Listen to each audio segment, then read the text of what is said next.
다 같이 마음과 뜻과 정성을 다해서 새벽 기도해 드리겠습니다. 모든 기도와 간구를 하되 항상 성령 안에서 기도하고 이를 위하여 깨어 구하기를 항상 힘쓰며 여러 성도를 위하여 구하라. 또 나를 위하여 구할 것은 내게 말씀을 주사 나로 입을 열어 복음의 비밀을 담대히 알리게 하옵소서 할 것이니. 아멘. 다 같이 찬송가 587장 부르겠습니다. 587장입니다.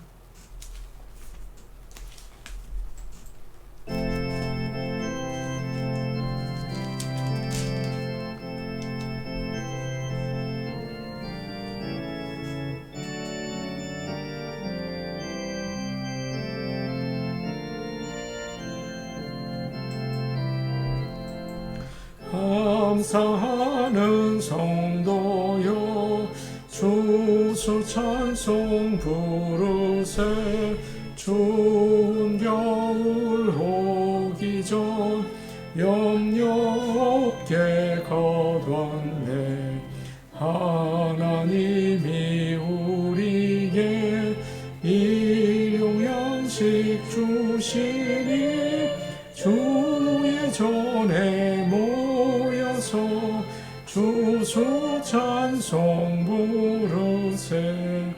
이 세상은 밭이요 주는 씨를 뿌리네.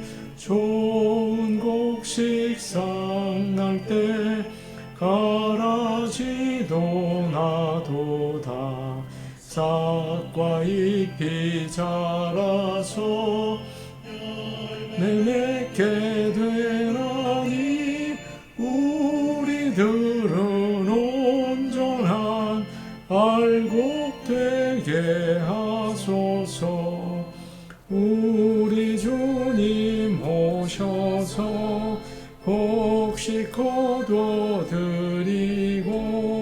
밭에 있는 나쁜 것 모두 소멸할 때에 가라지는 골라서 불에 던져 태우고 알곡들은 곳간에 길이 쌓아두시리. 여호와서 오셔서 우리 거둬주소서. 죄와 슬픔 중에서 우리 건져주소서. 모든 성도 영원히 하늘 집에 이르러 천군 천사 올려 주소 찬송 부르리. 아멘.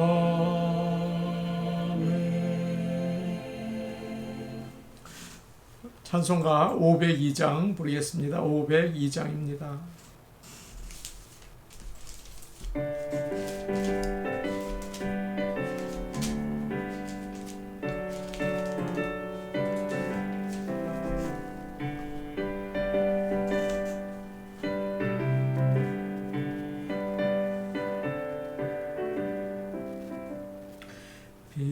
제사자들이 어서 가서 어둠을 물리치고 주의 진리 모르는 백성에게 복음의 빛 비춰라. 빛의 사자들이여 복음의 빛 비춰라. 죄로 든 밤 밝게 비춰라. 빛의 사자들이여 선한 사역 위하여 힘을 내라. 주 함께 하시겠네. 주의 크신 사랑을 전파하며 복음의 빛 비춰라. 빛의 사자들이여 복음 복음의 빛 비춰라. 죄로운 마음 밝게 비춰라. 빛의 사자들이여. 주님 부탁하신 말 순종하여 이 진리 전파하라. 산을 넘고 물 건너 힘을 다해 복음의 빛 비춰라. 빛의 사자들이여. 복음의 빛 비춰라. 죄로운 마음 밝게 비춰라. 빛의 사자들이여. 어디나 땅끝까지 주님만 의지하고 눈아도 못 보는 백성에게 복음의 빛 비춰라. 빛의 사자들이여. 복음의 빛 비춰라. 죄로운 마음 밝게 비춰라. 빛의 사자들이여.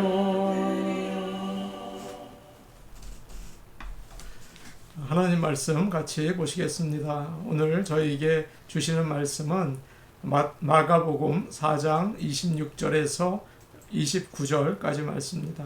마가복음 4장 26절에서 29절까지 말씀입니다.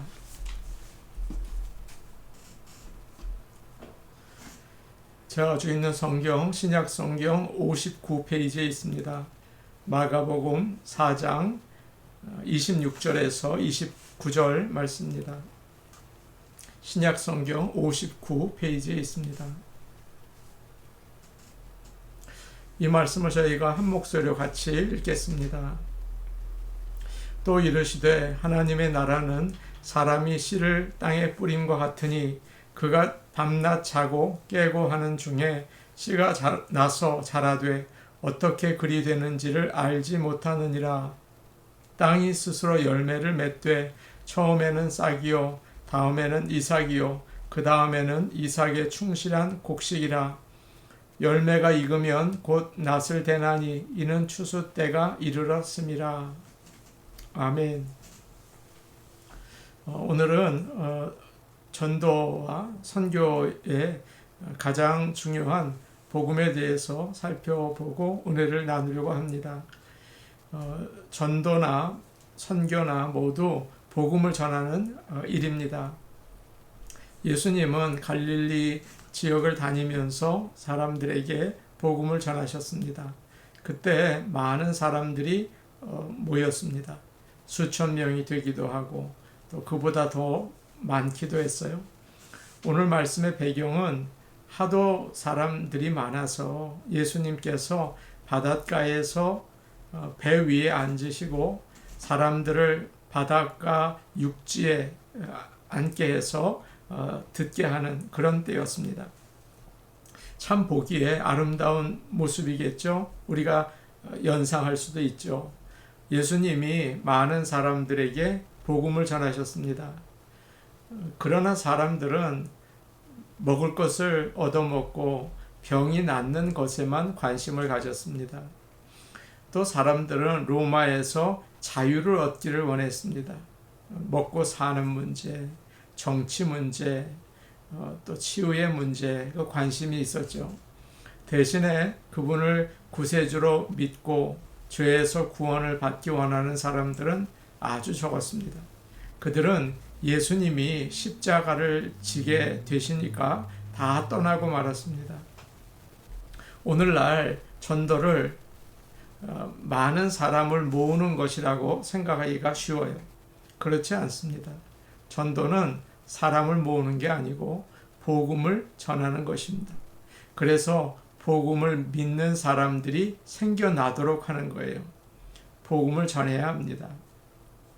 주님은 씨 뿌리는 자의 비유를 통해서 또 그 이후에 나오는 스스로 자라는 씨의 비유를 통해서 복음을 전하는 것이 무엇인지를 가르쳐 주세요. 마가복음 4장에서 주님은 들으라, 씨 뿌리는 자가 뿌리러 나가서 그렇게 말씀을 시작을 합니다. 그러면서 씨가 어디에 떨어졌는지 길가, 돌밭, 가시떨기, 좋은 땅, 그 이야기를 하시죠. 그 말씀을 보면 농부가 어떤 방법으로 농사를 지었는지는 전혀 얘기하지 않습니다. 물을 어떻게 하고 때는 어떻게 맞추고 그 이야기를 하지 않아요. 그렇기 때문에 씨를 자라게 하는데 아무런 역할을 그 농부는 이 말씀 가운데에선 하지 못합니다. 26절과 27절 말씀을 보겠습니다. 26절, 27절입니다. 같이 보십니다. 시작. 또 이르시되 하나님의 나라는 사람이 씨를 땅에 뿌림과 같으니 그가 밤낮 자고 깨고 하는 중에 씨가 나서 자라되 어떻게 그리 되는지를 알지 못하느니라. 하나님의 나라는 무엇과 같은가? 농부가 땅에 씨를 뿌리는 것과 같다. 그렇게 말씀하십니다. 주님은 하나님이 얼마나 위대하시고 전능하신가, 그의 나라는 어떤가, 그런 얘기를 하지 않으세요.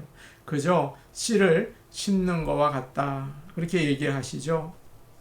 그러니까 어떻게 되었습니까? 농부가 밤과 낮에 자고 일어나고 매일 생활을 하는 겁니다. 그런데 27절에 씨가 나서 자라되 어떻게 그리 되는지를 알지 못한다. 그렇게 말하고 있습니다.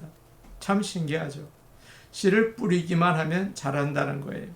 농부는 그것이 어떻게 자라는지를 모릅니다. 농부는 씨가 자랄 거라고 믿고 가서 자기의 일을 하면 되는 거예요. 이 씨 뿌리는 비유에서 농부는 복음을 전하는 자를 말하고 씨는 복음을 가리킵니다. 전도하는 사람은 씨를 뿌리기만 하면 된다. 그러면 사람들이 그것을 믿고 생명을 얻는다. 전도하는 사람이 어떻게 그 일이 어떻게 일어나는지는 잘 알지 못해요. 씨를 심으면 보통 좋은 땅의 경우에는 거의 1시간이 지나면 껍질이 흙에 있는 물기를 빨아들여서 부풀어 오른다고 합니다. 그리고 10시간 동안 씨 안에서 화학작용이 일어나요. 24시간 안에 씨에서 작은 뿌리가 나오고 위로 올라가는 떡잎이 나오기 시작한다는 거예요. 짧은 시간 안에 생명을 만들어내죠. 정말 신기한 일이 아닐 수가 없어요. 복음도 마찬가지입니다. 좋은 마음에 뿌려지면 때로는 몇 분, 몇 시간 안에 싹이 나옵니다. 마음에 따라서 몇 달이 걸리기도 하고 몇 년이 걸릴 수도 있어요. 그러나 땅 속에서 이루어지는 일은 우리 눈에 보이지 않잖아요. 농부는 가서 다른 일을 하면 됩니다. 산에 가서 나무도 하고 집안일도 하고 그러면서 기다리는 거예요. 하나님께서는 우리에게 씨를 뿌려라 그렇게 말씀하십니다. 우리가 할 일은 그저 씨를 뿌리는 일입니다. 비록 결과를 볼 수 없다고 할지라도 자랄 것이라고 믿고 뿌리시기를 바랍니다. 자라서 열매를 맺게 하는 것은 하나님이 하시는 일이에요. 이 말씀은 저에게 큰 위로가 됩니다. 저는 목사의 아들로 태어나서 교회를 떠나본 적이 없습니다. 신학교에 가서 이제 말씀을 전한 지가 30년이 넘었습니다. 거의 쉬지 않고 말씀을 전했어요. 이 정도 되면 전문가라고 할 수 있지 않겠습니까? 말씀을 전할 때마다 마치 사랑하는 여인에게 말하는 것처럼 마음을 얻으려고 비굴한 자세로 아양을 떨기도 하면서 전했습니다. 누군가 로또에 당첨이 되고 지금 하는 일을 계속하고 싶다면 정말 그 일을 사랑하는 사람이다. 그렇게 얘기를 하더라고요. 그래요. 저도 로또에 당첨이 된다고 하더라도 이 일을 계속하고 싶습니다. 그러나 말씀을 전할 때 성도들이 이렇게 보이잖아요. 그러면 졸기도 하고 다른 일을 하기도 하고 아무 반응이 없을 때가 있어요. 그러면 스스로 내가 너무 지겹게 만든 게 아닌가? 뭐가 잘못된 게 아닌가? 예배당에 들어올 때는 아주 생기가 넘치지 않았나? 그러면서 실패감에 빠질 때가 있습니다. 성경 공부 시간에도 성도들이 질문에 적절한 대답을 못하거나 왠지 불편한 느낌으로 끝이 나면 속상합니다. 내가 지금 이분들을 잘 인도하지 못해서 이렇게 된 게 아닌가. 아마 복음을 전하는 사람들이라면 누구나 이런 생각을 할 것 같아요. 그러나 오늘 말씀에서 예수님은 너는 그저 전하기만 하면 된다. 그러면 씨가 자란다. 그렇게 말씀하세요. 사도행전 7장을 보면 스데반 집사님이 공회 앞에서 설교하는 말씀이 나오죠. 정말 은혜롭고 성경의 내용이 풍부한 말씀이에요. 그런데 베드로처럼 사람들이 감동해서 회개한 것이 아니고 사람들이 그것을 듣고 마음에 찔려서 이를 갈았습니다. 그리고 달려들어서 그를 성 밖으로 끌어내서 돌로 쳐서 죽이죠. 그때에 사울이라는 청년이 사람들의 옷을 지키고 서 있었어요. 그리고 그 다음에 사울은 교회를 없애려고 집집마다 찾아다니면서 남자 여자 다 끌어내서 감옥에 넘겼죠. 그런데 9장을 보시면 사도행전 그는 다메섹으로 가는 길에서 부활의 주님을 만납니다. 그때 그는 완전히 변화해서 새로운 인생을 살게 돼요. 그가 처음 스데반에게 복음을 들었을 때 이미 씨앗이 뿌려졌던 것입니다. 우리 눈에는 보이지 않지만 하나님께서 좋은 땅이 되게 하셔서 그에게 생명을 주신 것입니다.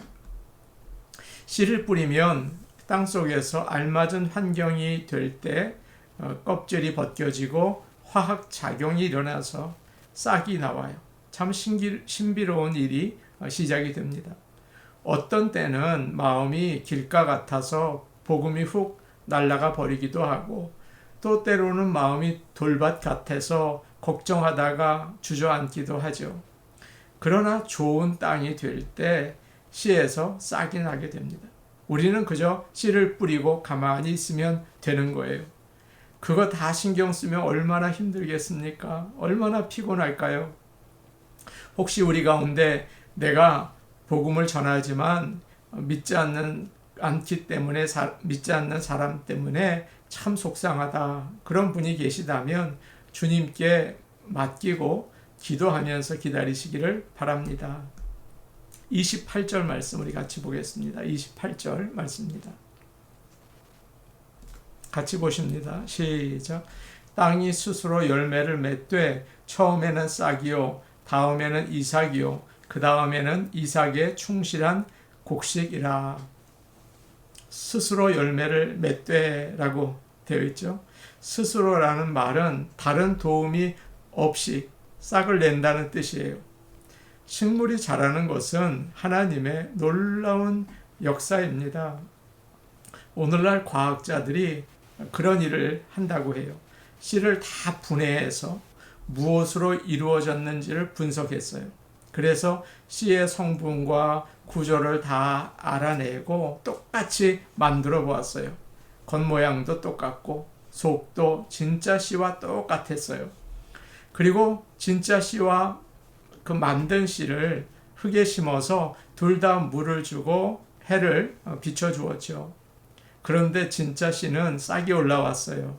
그런데 실험실에서 만든 씨는 싹이 나지 않았다는 거예요. 똑같았지만 하나는 생명이 자라고 하나는 썩어버렸습니다. 왜 그랬을까요? 과학자들은 씨를 어떻게 만드는지를 알았어요. 기술이 있었어요. 그러나 씨에서 생명이 나오게 하지는 못했습니다. 참 신기한 일이죠. 하나님께서 씨 안에 생명을 넣어 주셨습니다. 환경이 되면 자라는 거예요. 마찬가지로 복음 안에는 생명이 들어 있습니다. 그렇기 때문에 복음이 좋은 마음에 뿌려지면 생명이 저절로 자라게 됩니다. 베드로전서 1장 23절에 너희가 거듭난 것이 썩어질 씨로 된 것이 아니요 썩지 아니할 씨로 된 것이니 살아있고 항상 있는 하나님의 말씀으로 되었느니라 라고 말씀합니다. 오래전에 어떤 분이 저에게 이런 말씀하셨습니다. 저는 목사님, 길에서 교인들이 나눠주는 설교 테이프를 하나 받았습니다. 그것을 듣고 예수님을 믿게 되었습니다. 참 감사합니다. 설교 테이프를 전하면 그것을 통해서 하나님께서 역사하셔서 그를 구원하시는 거예요. 내가 직접 전하지 못하고 용기가 없어서 말을 하지 못한다면 전도지를 주든지 아니면 설교 영상을 요즘에는 전화로 보내주면 되는 거예요. 또 어떤 부부와 이야기를 나눴습니다. 그 부부는 얼바인에 있는 교회를 오래 다녔다고 해요. 어떻게 그곳에 가게 되었냐고 물어봤더니 직장에서 일을 하는데 사람들이 자꾸 그 교회 CD를 주더랍니다. 가고 오는 길에 직장 출퇴근하면서 그 설교 CD를 듣다가 교회에 나가게 됐다는 거예요. 목사님, 그것이 얼마나 큰 전도인지 몰라요 라고 하셨어요. 복음을 전하기만 하면 스스로 자라는 놀라운 일이 일어납니다. 땅속에서는 무슨 일이 일어나는지 우리는 알 수 없죠. 일단 땅 위에 나오면 성장이 눈에 보여요. 처음에 싹이 나오고 다음에는 오늘 말씀처럼 이삭이 맺히고 그 다음에는 곡식이 맺혀지는 것입니다. 예수님을 믿는 과정을 여러분 보세요. 참 신기해요. 처음에는 찬송가도 모르고 마태복음이 어디 있는지도 몰라요.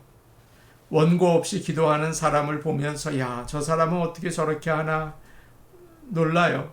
그런데 그런 사람이 그 안에 말씀이 심겨지고 믿음이 자라면 놀랍게 변합니다. 얼마 뒤에 세례를 받고 집사님이 되고 찬양대원이 되고 나중에는 목자가 되어서 믿음이 기둥같이 돼요. 어떤 분이 청년 때 그렇게 교회를 가고 싶었습니다. 그런데 갈 기회가 없었어요. 예수 믿는 아내를 얻게 되어서 교회를 다니기 시작했어요. 처음에는 정말 아무것도 몰랐죠. 잘 믿고 싶어서 새벽 기도에 나갔답니다. 그러면서 나중에는 잘 믿던 아내보다 더 잘 믿고 교회의 기둥 같은 장로님이 되었어요. 믿음은 놀랍게 자랍니다. 이런 신비로운 일을 하나님께서는 하십니다. 작은 씨에서 사과가 열리죠. 땅에 물만 주었는데 달고 맛있는 포도가 주렁주렁 매달려요. 그러면 사람들이 그것을 먹으면서 기뻐합니다. 예수를 처음 믿은 사람은 다른 사람에게 뭘 좀 얻으려고 하죠. 욕심이 많고 뭐가 나 있어서 자꾸 사람들에게 상처를 주고 그저 믿어도 얻으려고 하고 복을 받으려고 하고 그래요. 그러나 나중에 복음의 씨가 자라서 열매를 맺게 되면 달라집니다. 많은 사람을 사랑해요. 섬겨요. 대접합니다. 위로해줘요. 기쁨을 줍니다. 사랑을 합니다. 그래서 사람들이 다 좋아해요. 참 맛있어요. 복음의 씨가 떨어지기만 하면 하나님은 역사하십니다. 우리가 복음의 씨를 뿌리면 어떻게 뿌리든지 놀랍게 역사하십니다. 그래서 아름다운 열매를 맺게 하세요. 하나님께 영광 돌리게 하세요. 그런 귀하고 복된 모든 성도님들 되시기 간절히 축복합니다. 아멘. 이제 우리 같이 기도하시겠습니다. 복음의 씨앗을 뿌리게 하옵소서. 우리 좋은 나무 교회 복음의 씨앗을 뿌리는 모든 성도들 되게 하여 주옵소서. 나지 않을까 염려하지 말고 그냥 뿌리게 하여 주옵소서. 젊은 세대에게 특별히 복음을 전하게 하옵소서. 우리는 어떻게 할 수 없어요. 그러나 하나님께서 그들을 구원의 은총과 주님의 자녀로 살도록 인도해 주실 것입니다. 복음의 씨앗을 뿌리게 하옵소서. 오늘은 성도들의 건강을 위해서 기도하겠습니다. 양송호 집사님, 지난 주간 병원에 입원하셨다가 퇴원해 계세요. 또 양성명 권사님, 지금 가족들이 돌보고 있지만 강건해지시도록 기도해 주시기 바랍니다. 노두복 장로님, 주은 장로님, 코로나를 지나면서 많이 약해지셨더라고요. 여러분 기도해 주셔서 갈렙과 여호수아처럼 강건케 하여 주옵소서. 기도해 주시기 바랍니다. 차윤식 집사님, 교회 출입은 하지 지금 못하고 계시지만 하나님께서 맑은 정신과 든든한 몸을 허락하여 주옵소서. 우리 같이 기도하시겠습니다. 은혜로우신 아버지 하나님, 복음을 증거하기 원합니다. 우리에게 입을 열고 몸을 움직여서 하나님의 말씀을 전하게 하시고 예수 그리스도가 구세주인 것을 간증할 수 있게 도와주시옵소서. 아버지, 우리는 씨앗이 어떻게 자라는지는 모릅니다. 그저 뿌릴 수 있는 용기와 믿음을 주시옵소서. 아버지 하나님, 좋은 나무 교회를 사용하여 주셔서 아버지 하나님, 영혼을 살리는 귀한 일을 할 수 있도록 도구로 사용하여 주옵소서. 하나님, 젊은 세대를 위하여 복음을 증거하기 원합니다. 하나님께서 아버지 젊은 세대, 우리 자녀들, 아버지 복음을 저희가 그들에게 전해서 하나님의 역사가 나타나기를 간절히 원합니다. 양송호 집사님, 양성명 권사님 위해 기도합니다. 아버지, 특별히 양송호 집사님 병원에 입원하시고 이제 앞으로 또 수술을 받을 또 수도 있습니다. 주님께서 모든 과정 가운데 함께 하셔서 깨끗하게 낫게 하여 주옵소서. 노두복 장로님, 주은 장로님 많이 몸이 연약해 계십니다. 주여 저들을 일으켜 주셔서 아버지 이전보다 더 건강하게 하여 주옵소서. 차윤식 집사님에게 아버지 맑은 정신과 든든한 몸으로 거동할 수 있도록 도와주옵소서. 예수님의 이름으로 기도하옵나이다. 아멘. 아버지 하나님, 저희가 복음을 증거하기 원합니다. 힘을 주시고 용기를 주시고 믿음을 주시옵소서. 복음을 전할 수 있는 교회, 복음을 전할 수 있는 목회자, 복음을 전할 수 있는 성도가 되게 하여 주옵소서. 아버지 하나님께서 많은 열매 거두시기를 간절히 바라며 예수님의 이름으로 기도하옵나이다. 아멘. 복음을 전하는 하루가 되시기 바랍니다. 개인 기도하시겠습니다.